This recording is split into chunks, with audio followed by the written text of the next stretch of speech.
Assalamualaikum warahmatullahi wabarakatuh. Halo anak-anak, berjumpa lagi dengan Bu Fitri dalam pembelajaran matematika. Hari ini adalah pertemuan ke-7 kita. Kita akan membahas posisi benda pada bidang koordinat. Yang pertama, kita akan mencoba menentukan letak suatu tempat atau benda pada bidang koordinat.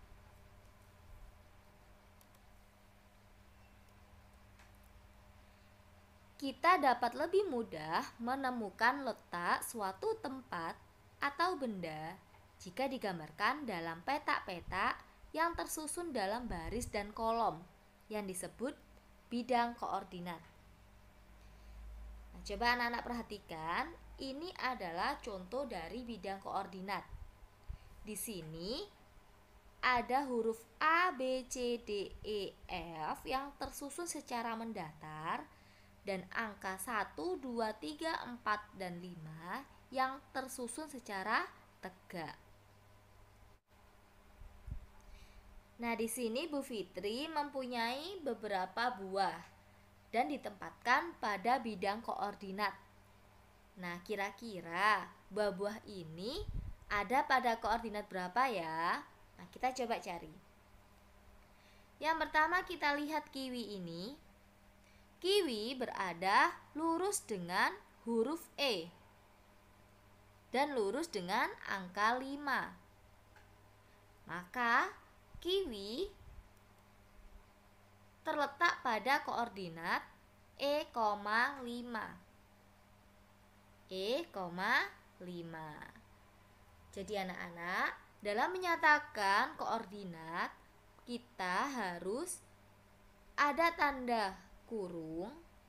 Nah, lalu menyebutkan yang mendatar terlebih dahulu, koma yang tegak. Jadi E, 5. Coba kita mencari koordinat dari semangka. Semangka berada lurus pada huruf C dan lurus pada angka 4. Sehingga buah semangka terletak pada koordinat C, 4. Jangan lupa ya anak-anak, kita menyebutkan yang mendatar terlebih dahulu yaitu C dan yang tegak yaitu 4. Bisa kita nyatakan C, 4. Selanjutnya kita mau menyatakan koordinat dari buah mangga. Mangga terletak lurus pada huruf B dan angka 2. Sehingga bisa kita nyatakan buah mangga terletak pada koordinat B, 2. Yang terakhir yaitu apel.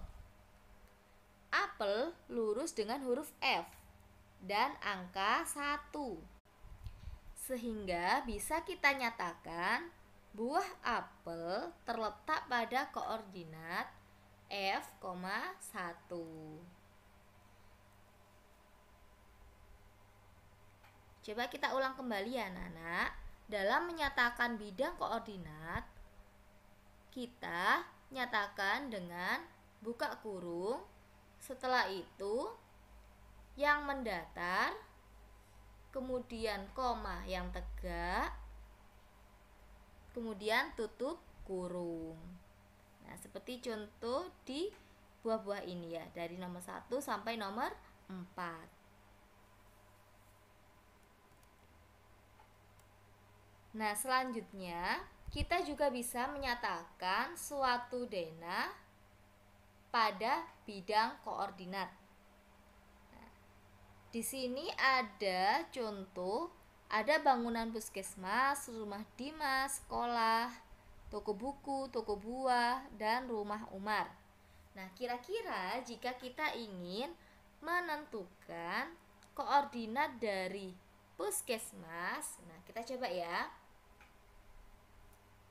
Puskesmas ini terletak pada Jalan Elang 2. Puskesmas lurus dengan huruf B dan angka 4. Sehingga bisa kita nyatakan puskesmas terletak di Jalan Elang 2 pada koordinat B, 4.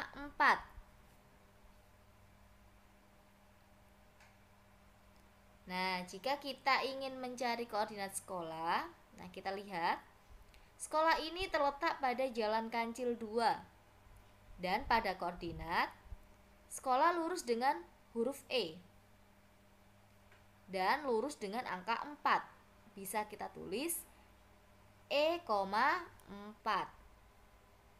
Jadi sekolah terletak di Jalan Kancil 2 pada koordinat E, 4. Nah, selanjutnya kita mau mencari koordinat dari toko buah. Toko buah terletak pada Jalan Kancil 3 dan ada di koordinat dia lurus dengan huruf D dan angka 2. Maka koordinat dari toko buah adalah D, 2. Bagaimana anak-anak? Bisa dipahami? Yuk kita langsung saja materi selanjutnya. Yang kedua yaitu letak titik dan bangun datar pada bidang koordinat. Letak suatu titik juga dapat digambarkan pada bidang koordinat. Penulisan letak suatu titik sama seperti penulisan posisi benda pada bidang koordinat, yaitu menggunakan pasangan terurut X, Y. Nah, anak-anak jangan lupa ya, tanda kurung selalu diikutkan. Buka kurung X, Y, tutup kurung. Nah, di sini X merupakan sumbu mendatar dan Y merupakan sumbu tegak.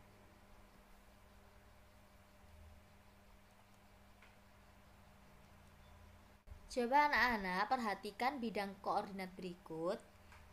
Bidang koordinat ini berbeda dengan yang kita bahas awal tadi. Untuk bidang koordinat ini, kita memakai bidang koordinat kartesius. Ditandai dengan sumbu mendatar yaitu sumbu X dan sumbu tegak yaitu Y. Di sini ada bilangan untuk ke arah kanan yaitu positif, ke arah kiri yaitu negatif, untuk atas adalah positif dan bawah adalah negatif. Ini adalah bidang koordinat kartesius. Misalkan di sini Bu Fitri memiliki titik A, B, C, D, dan E. Nah, kira-kira titik A ini terletak pada koordinat berapa ya? Nah, kita coba cari. Seperti pada pembahasan sebelumnya, bahwasanya untuk menyatakan letak pada koordinat, kita mulai dari sumbu mendatar yaitu X dan sumbu tegak yaitu Y. Nah, kita lihat arah mendatarnya. A ini lurus dengan angka negatif 3. Kemudian tegaknya ada di angka 5. Nah, bisa kita tulis bahwa titik A terletak pada koordinat negatif 3,5. Nah, untuk titik B ini, titik B pada sumbu mendatarnya dia berhenti di angka negatif 2. Dan sumbu tegaknya berhenti di angka negatif 5. Nah, bisa kita nyatakan titik B berada pada koordinat negatif 2, negatif 5. Selanjutnya titik C pada sumbu mendatar berhenti di angka 3. Untuk sumbu tegak berhenti di angka 3. Maka koordinat titik C adalah 3,3.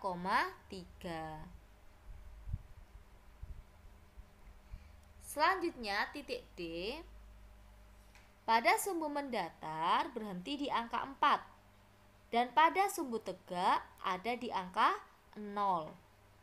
Maka bisa kita tulis bahwa titik D berkoordinat 4,0. Dan yang terakhir yaitu titik E Pada sumbu mendatar, titik E berhenti di angka 5 dan sumbu tegak berhenti di angka negatif 3. Bisa kita tulis, koordinat titik E adalah 5, negatif 3. Nah, lebih lengkapnya kita tulis seperti berikut. Pada gambar di samping, titik A berkoordinat negatif 3,5, titik B negatif 2, negatif 5, titik C 3,3, titik D 4,0, dan titik E 5, negatif 3.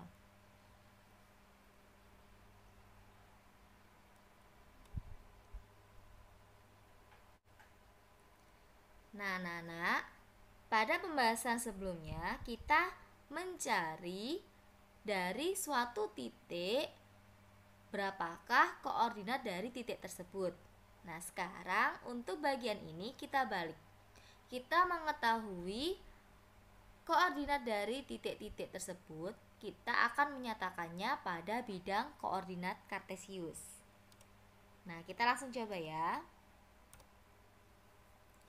Diketahui titik A 4,3, B negatif 2,1, C negatif 2, negatif 3, dan D 4, negatif 3.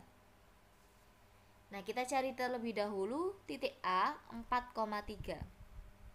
4 berarti pada sumbu mendatar dia berhenti di angka 4 dan di sumbu tegak berhenti di angka 3. Nah, di sini adalah titik A. Selanjutnya yang B, negatif 2,1. Pada sumbu mendatar berhenti di angka negatif 2 dan tegak berhenti di angka 1. Maka di sini adalah letak titik B. Titik C, negatif 2, negatif 3. Pada sumbu mendatar berhenti di angka negatif 2 dan tegak berhenti di angka negatif 3. Maka di sini adalah letak titik C. Titik D 4, negatif 3. Dari sumbu mendatar berhenti di angka 4 dan sumbu tegak berhenti di angka negatif 3. Maka di sini adalah letak titik D. Nah, coba anak-anak perhatikan setiap titik pada bidang koordinat tersebut. Misalkan saja kita mau mencoba menarik garis dan kita hubungkan pada setiap titik-titiknya. Nah, kira-kira bangun apa ya yang terbentuk? Dari titik A kita coba tarik ke titik B. Dari B kita tarik ke titik C. Dari titik C kita tarik ke titik D. Dan dari titik D kita tarik ke titik A. Nah, ternyata bangun yang terbentuk adalah bangun trapesium siku-siku. Nah, kira-kira anak-anak paham enggak ya? Nah, coba dipelajari lagi ya, nak. Nah, demikian materi yang dapat Bu Fitri sampaikan pada pertemuan hari ini.